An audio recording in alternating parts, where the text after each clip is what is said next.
to bring us to the point where we say, well, sometimes, well, maybe we're not 100% correct in this, or maybe we need to rethink this. It's to call everything into question. But the entire purpose is to demoralize us all, demoralize us, and call or the things that we would call as norms, the systems, biological truths, how we interact with people, how people see the world, call those things into question, call all institutions into question. And to demoralize the system so that we can replace it. And replace it with what? Communism. Welcome to the Reality Therapy Podcast, where the truth will set you free.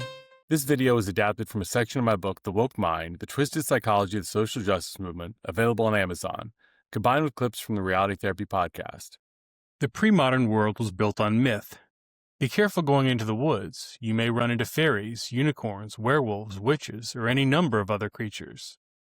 Modernity demystified the forest. It disenchanted our world. Modernity gave us rationality in science. We built great cities, shrunk time and space with our ability to travel, and saved ourselves time and labor with new technologies. Most of all, we understood more than we ever had before. But modernity came at a cost. When people became free to pursue their every desire, they did so independently.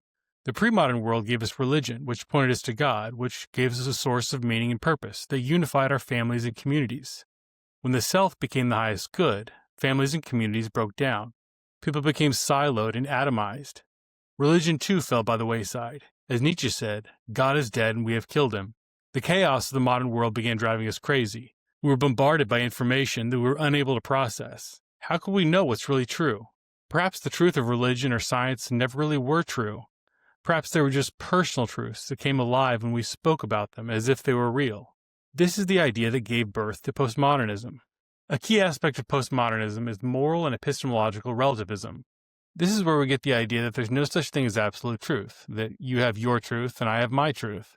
From the West, we cannot pass judgment on even the most barbaric practices of other countries, such as female genital mutilation, because we cannot possibly understand their culture. Voltaire gave us an ominous warning. Those who can make you believe absurdities can make you commit atrocities. Postmodernism is the idea that nothing is real. Everything is a construct of a construct. We make up our own belief systems and values as we go along, and they're not rooted in anything, and there is no truth. Okay. Well, that's a nice thought experiment for somebody who's stuck in binary thinking, because we can dislodge them from the black and white and say, hey, look at all the gray. But you don't live there. Eventually, you have to establish some standard for yourself, and that becomes your new thesis. And this is like Hegel stuff, like, thesis, antithesis, synthesis, right? And then the synthesis becomes the new thesis, and it spins off. And anybody who studies this should know. I don't even think we're teaching that anymore, because every time I ask somebody about systemic theory, they just look at me like I have a hole in my head. And this includes the marriage and family people. So we don't have a market cornered on systems. But the point is that this has now been put into policy on many levels. Yeah, I mean, there's been a number of times in my program with professors and fellow students where I would advocate for something along the lines of objective reality, how objective reality can be a useful concept in the therapy office. And you'd act like I just kicked a puppy or something. I mean, like, objective reality is seen as so offensive. It's such like a postmodern, anti-enlightenment type of mentality, school of thought. And it's hard to break that. If you're dealing with two people who accept science, okay, let's look at what the data says. Let's look at different studies. We have falsifiable or unfalsifiable hypotheses. We can kind of look at stuff. And if somebody is saying, like, what matters is my truth, there's really nowhere you can go from there. 100% right. And there's this, I love the line, like, don't spit in the well from which you drink.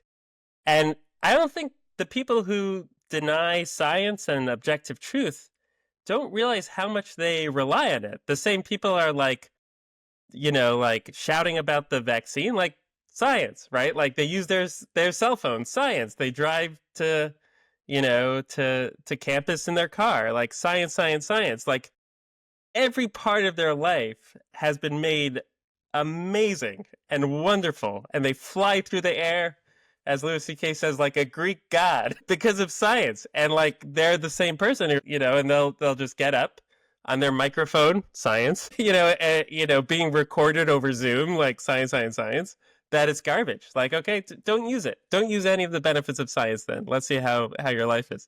Yeah, let's use indigenous knowledge vaccines or, you know what I mean? It's you see this constant bashing of like Western civilization, Western science, all this kind of stuff, and everything that you want to proliferate to other people, like people in poor countries who need it. You're saying like they deserve some of this technology that we produce. So it's hard to, kind of square that.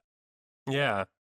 Yeah, and sometimes I wonder, like, it seems so obvious to me, like, what am I missing, right? Like, the people who, like, are advocating communism, and, like, you've seen it fail so many times, and you've seen, the hundreds of millions of deaths from it. Like, why do you think it's a good idea? Like, what am I missing? It can make you feel, like, crazy, but then, you recognize that there are bad ideas, and, I think good people could fall for bad ideas. And repeatedly. Bad ideas can be addictive sometimes. Totally. 100%. Postmodernism is essentially the opposite of Freudian psychoanalysis. All that has been called up into the conscious awareness must be surrendered to the bubbling cauldron of instinctual desires. The rational mind must give way to the irrationality of emotion. The French grappled with their own feelings around the failures of socialism. People like Michel Foucault and Jacques Derrida were committed Marxists who were completely devoted to the regimes of Stalin and Mao. By around 1970, the crimes of communism had become public, and calling oneself a communist was no longer acceptable in polite French society. The solution for these French intellectuals was to say that if their ideas were discredited, then all ideas must be discredited. It was the equivalent of a child losing a game and then taking their ball and going home. Jean-François Lyotard defines postmodernism as an incredulity towards meta-narratives. In other words, all grand stories explaining the world, including capitalism, communism, Christianity, science, and anything else, have been discredited, and we're left only with small local knowledges of how the world works. A postmodernist would say that the Earth going around the Sun or the Sun going around the Earth are equally valid stories. Foucault said, "If I had known the Frankfurt School at the right time, I would have been spared a lot of work." Despite the significant overlap, these two schools of thought developed mostly independently until the two were synthesized in American universities. Postmodernists simultaneously tell us that truth is relative and also that they have access to some special truth that trumps other views. They claim that all cultures are equal, but the West is uniquely bad. Morals are subjective, but their morals are best. Science is destroying the West, but it is unfair that we have greater access to science than other countries. We should all be tolerant, except towards those who do not share our specific views of tolerance. It's my understanding that The Matrix was, by the Wachowskis, was a metaphor for kind of being transgender in some way and waking up to the true nature of transgender. And I think they were actually inspired by Jean Baudrillard's Simulacra and Simulation. I don't know, is that true? Certainly that I haven't actually watched The Matrix, but yes, a Simulacra and Simulation, that is very much evident in this whole way of thinking. I mean, Baudrillard was looking at this particular way of seeing things, and you can see absolutely that the Matrix would fit into that. Although I don't think Baudrillard was a fan of it, was he?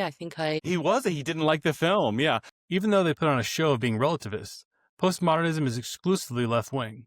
They pretend to be neutral observers of the biases of others in order to conceal their own political agenda. Jacques Derrida admits, deconstruction never had any meaning or interest, at least in my eyes, than as a radicalization, that is to say, also within a tradition of a certain Marxism and a certain spirit of Marxism. If there's a political position, it's probably something akin to cultural Marxism. Marxism, as we know it, is economic distribution of wealth, right?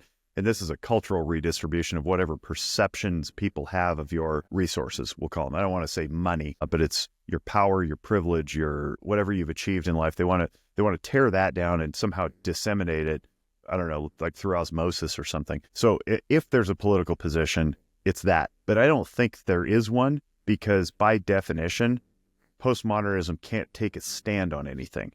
So there is no thing that they're trying to achieve, because if you achieve it, then you've achieved something, and therefore they could claim victory, and then it would be over. But it won't be over because there's always something else to be done, to be deconstructed, some system to be taken down or torn apart, or some faceless object at which we throw eggs, right? So I don't think it's political at all. I think it's ideological, and I think it's culturally narcissistic, where we've created a class of people who happen to have largely graduate degrees, sometimes not, but they're out for power and control over others because they can't control themselves. In some ways, this is the logical outcome of postmodern relativism. So if what matters is my truth, I feel attacked, therefore I am attacked. I don't like what you just said to me, therefore that was physical violence against me. No, I would disagree with that. Okay, let's hear it. Here's Yeah. why. So, because it's not relativistic, because if you're white, your truth doesn't matter.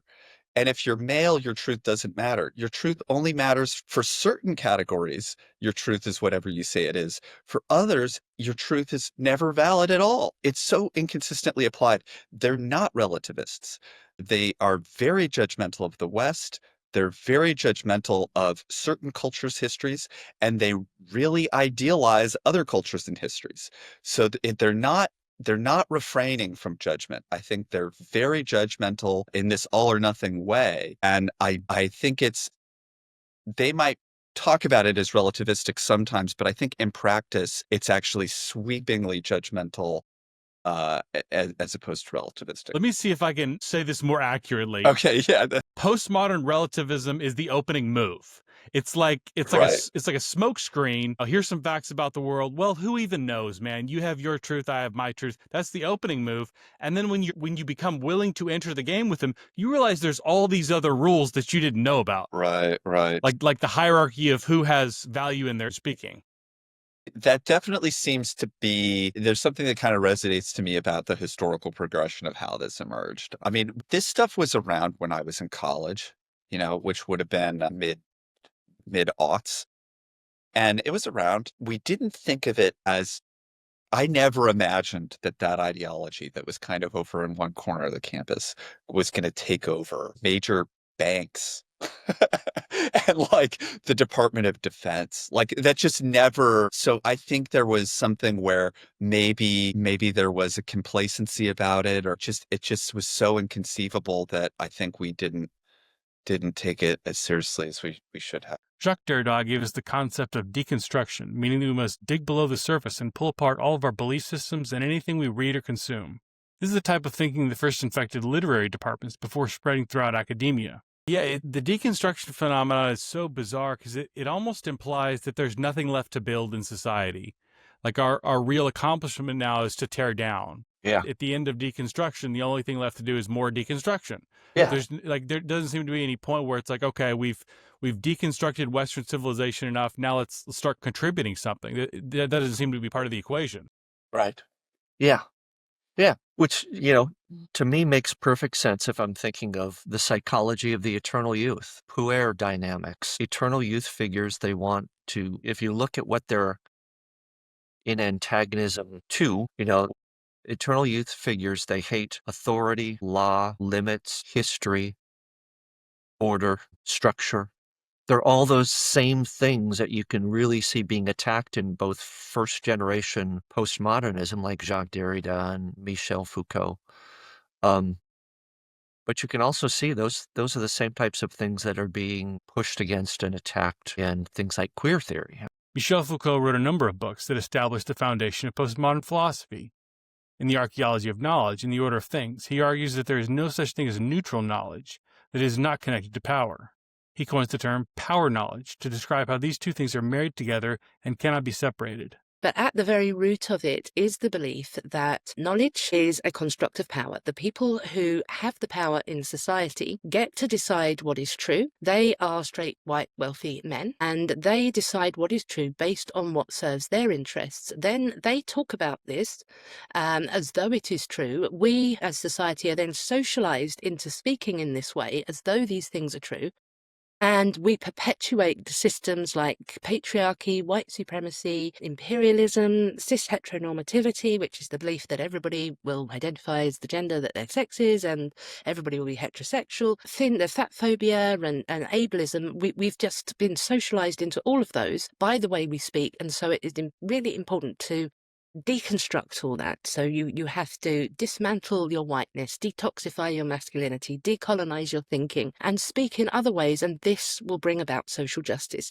So that is really a very simple and naive formula for social justice, and it is, of course, couched in a lot of very, very complicated terms, and it has a lot of concepts that have come off it, which really are very difficult. But if you understand that central belief I think of it as a lot of people do that as the matrix. And when we talk about being red pilled, and you are in the matrix, according to this belief, and other beliefs throughout time have also held this, that we are all in a kind of matrix. We're all believing these things, but some of us can take the red pill, can become critically conscious, can find a way to start seeing what reality is. The woke are described as woke because they believe themselves to be awakened to this, and they believe that they can see these systems of power and privilege, and they then want to help everybody else see them, forcibly if necessary, with unconscious bias training, mandatory classes, and that this will then help society. So absolutely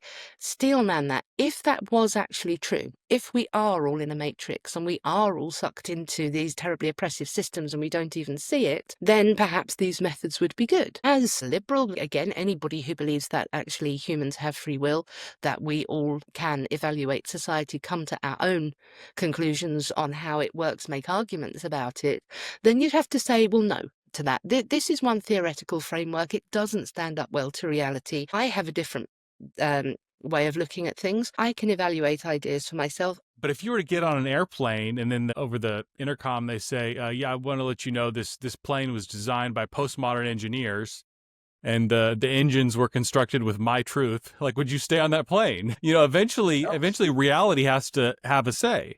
Yeah. And it doesn't. It doesn't or not consistently for a lot of these people that we're talking about. It's frightening. Postmodernism is fundamentally a backlash against all things valued by Enlightenment rationalism, such as logic, laying out clear arguments, and making empirically testable claims.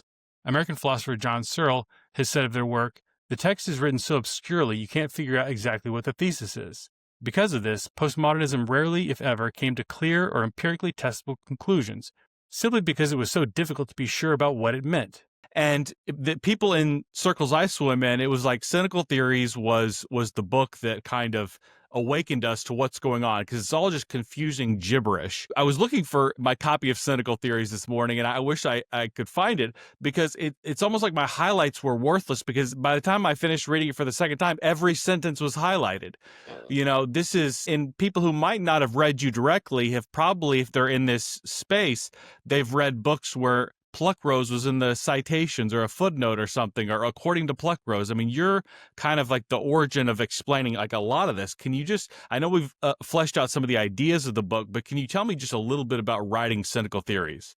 Cynical Theories, it works backwards, essentially, because it begins by looking at the ideas that have come out of postmodernism, the knowledge principle that objective truth is not obtainable, and the political principle that everything is constructed in systems of power and privilege to serve them, and then various themes that come from postmodernism. But some people have criticised it because postmodern thought covered a lot of other things as well. I'm not convinced it really did much of any good at all. What we actually did is we started with what we're seeing right now, the ideas that are coming out of critical theories of race, gender studies, decolonial studies, and then we traced those back to they started in about 2010 to solidify into that, and then we traced that back into the stage from about 1990, when critical race theory and queer theory appeared, to show that these ideas came through there, and traced them right back to the original postmodernists, who are particularly Foucault. Foucault is being cited so much ahead of almost everybody else at the moment to where these ideas came from. So we take you through the original ideas about knowledge, language, and power, the blurring of boundaries, cultural relativism, the importance of language, and then through the next wave, that the first wave, it essentially was very despairing. It just wanted to deconstruct everything. It was hopeless of actually achieving very much. By the 90s, various people were saying, well, this is all very well, everything's a social construct, we get that, but we actually need to reconstruct things. So we had theorists come out then and say, well, we accept that these are all social constructs, it's all rooted in language, but oppression is definitely real, and power clusters around these groups, and now we need to address that. And then by about 2010, this was then solidifying via intersectionality, which of course is the belief that we need to look at systems of power and privilege and marginalization in an identity-based ways, and these identities are all mixed and multifaceted. So then we had a kind of theory of social justice of everything, and it sort of brought it all together and made it much more simplistic and much more dogmatic. We've moved away now from saying we cannot be sure that anything is true to saying we can absolutely be sure that we live in a white supremacist patriarchal rape culture, and that we need to dismantle that. So the cynical theories kind of takes you through, it sets out those original ideas and how they came from to get a grasp of that, then into the second wave of it where it became actionable, which we called applied postmodernism, and then into the third stage, which we called reified postmodernism, because now this is just accepted as a truth. Yeah, it's so, if someone like me who reads Jacques Lacan or Jacques Derrida and your eyes just glaze over and you have to have like a supplementary book just to make it through the first book. If you're that kind of person like me, your book, Cynical Theories, is so helpful in breaking that stuff down and understanding it, because it's so dense and incomprehensible unless you have like a Rosetta Stone essentially to kind of break down what they're saying. So I really appreciate that. Postmodernists do little more than labeling things they don't like as problematic. Solutions are never part of the equation. Thousands of American universities have made it their mission to deconstruct the fabric of Western civilization without having the slightest clue as to what system will replace it. Asking postmodernists for evidence is inherently seen as bigoted because evidence as we understand it, facts, logic, statistics, verifiable observations about the world, comes from science, which is a product of the Enlightenment, which is a product of straight white men. Acceptable forms of evidence for the current postmodern thinkers are storytelling by marginalized people about their lived experience. There seems to be this hidden subtext behind or underneath every conversation. So you say something like, on average, men and women have different interests and aptitudes, and the response comes like, why do you want to turn our country into the Handmaid's Tale? Yeah. And I don't know how we got there. Like it's hard. It's, to a lot of people, it seems like a logical jump that confuses us. Can you explain that? I really think it is an innate attitude that we've been dealing with for so long. The wish to socially construct everything, the wish to deny realities that don't fit in with everything. I think it's fundamentally uncomfortable for us to say, okay, we have to look at what is true. Some of the things that are true may not be what we'd like them to be, but then once we know what's true, we can work with that.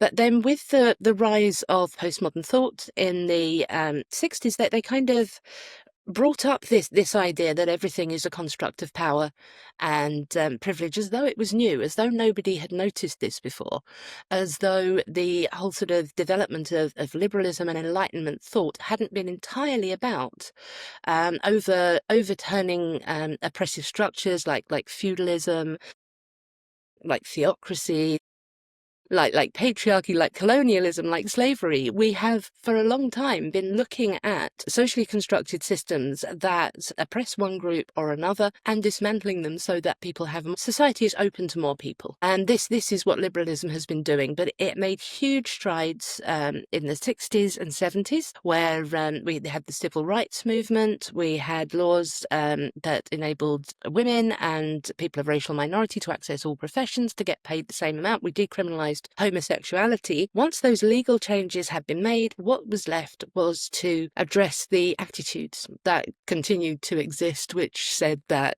women are irrational and really suited to be in the home, that white people really are the superior rational logical race, and black people are more suited to subservient jobs, and that homosexuality is some kind of illness or sin. So there was a need still to address those attitudes, because racism, sexism, homophobia hadn't gone away, but the idea that the postmodernists had to radically deconstruct everything really arose in the late 60s. Leotard writes that postmodern claims are not based in relation to reality, but rather based on their strategic value. The political message is more important than the factuality of a claim. You see an evolution in postmodernism because, like, the first generations, Foucault and all these people in France, there seemed to be, like, not that they weren't serious, but there was a bit of like playful irony to them, especially someone like Baudrillard. You know, it's like I enjoy reading Baudrillard as long as you don't take him too seriously. You know, Yeah. But it seems like the more recent postmodernists, it's like we're not trying to just like everything is nonsense while we smoke our cigarette. It's like we're actually trying to seize power, and it's not Yeah. just like kind of a dispassionate commentary on society. We're actually trying to like become the father figure, you might say. Yeah. Yeah. Yeah. I see a similar dynamic. It's kind of applied postmodernism, I think, is a bit what you're referring to. Derrida, in particular, was critiqued for having a stance that was kind of ambivalent toward politically. I mean, kind of like he was criticized for analyzing texts, but even his fans would say, "But okay, well, what are the political consequences of this? Well, how can it be applied? I mean, you're seeing these, you're talking about texts, which is great, but how is that going to help us in any way?" And so he started to kind of branch off into things like legal theory with some frightening results. It's interesting. One of the people who wrote the introduction to one of his works, whose name I'm forgetting at the moment, she came up with a term called strategic essentialism. I've heard that. Yeah, so the first generation postmodernists were what was called like anti-essentialist. They're kind of just taking apart the idea that there's any essential nature, there's any essential type, there's no inherent anything, no inherent order. It's all of it is just sort of constructed by human beings, right? They're anti-foundationalist. So one of their favorite people to attack is Plato, because Plato is the one who's noted for these primordial forms that sort of exist in an eternal realm, just they're there. And first generation postmodernists just tear Plato and Platonic thinking apart. Jung is very rooted in a lot of Platonic ideas, archetype being one of the primary ones. I But want to interject real quick. yeah, I think part of the reason the postmodernists hate Plato is because this Socratic ideal of assuming you don't know things is intellectual humility, which they don't yeah, like. yeah, yeah. Sorry, go ahead. No, but I think you're spot on there. So the first generation postmodernists had that kind of anti-essentialist bent, but then, they started to kind of change their tune a bit and start to talk about strategic essentialism. Like we can talk about essentialism if it's politically convenient for our cause. Right. But there's so many peripheral consequences. Like let's ditch anything that somehow touches the whiteness, and that includes science. Like that's a whole lot of, you can't use postmodern theory to keep airplanes in the sky. There's a lot of I would not fly that airline. yeah. There's a lot of other consequences there. Oh, yeah. Yeah, it almost reminds me of like the Chaz farm, right? They're like, okay, we don't need anything. We're gonna like plant our own vegetables, and it's like we depend on people with trucks and farms and farming technology to drive their tomatoes across the country. Yeah. Right? Like, thank your farmer and thank your trucker, right? And they might be white, and you might depend on them. Sorry, because your vegetables suck. People who ought to know better, intellectuals who ought to know better, are often making the case that we should be validating people's lived experiences, and that another concept that's related to this is that it matters more about what the effect is instead of the intent. In fact, intent shouldn't matter for anything. And so if somebody gets upset or offended or destabilized, right, that isn't the problem of the person who's experiencing that emotion or that passion. It's a problem with the system itself for not properly accommodating that person's needs. So I see a lot of argumentation that people who have been encouraged to embrace instability, that our responsibility as stable people is to make whatever changes or accommodations necessary to make sure that those people can express their true, authentic selves. It's not sustainable. Getting back to like how postmodernism has evolved, because you had Foucault who said we can fight the system with folly, and then Judith Butler who talked about queering discourses. It leads to like drag queen story hour, and like the idea is you kind of make a mockery out of all this essentially. Yeah. Because none of it matters, none of it's even real anyway. And then it kind of evolves to this point where it's like, I would be willing to die for, to defend this essential category of trans identity, for instance. Yeah. It's a strange evolution. Jacques Derrida had his form of play. He called it, linguistic play. Foucault with his folly, and a lot of those writers were, they were playful. You could sense their sense of humor. Things got darker and darker. I don't know, but I kind of feel like something really shifted in the collective psyche around 2015 or so, when a lot of these ways of thinking that I could kind of, begrudgingly accept and appreciate parts of them just got put on steroids and became absolutely insane and serious, to use your word. Perhaps the most important thing to remember about postmodernism is that it isn't so much a coherent school of thought in and of itself as it is a debate tactic to be used when the facts are not on your side. If you present facts debunking my claim, I could just say, what even are facts? That sounds like something that came from white men. Postmodernism is still a branch of Marxism, the most murderous and oppressive ideology that humans have ever devised, though many would deny this fact. But postmodernists have developed a very clever and sophisticated smokescreen that allows them to attack all arguments without revealing what it is they're defending. This will be key to understanding other schools of thought that we will examine going forward. If you enjoyed this video, be sure to check out my book, The Woke Mind, The Twisted Psychology of the Social Justice Movement, available on Amazon.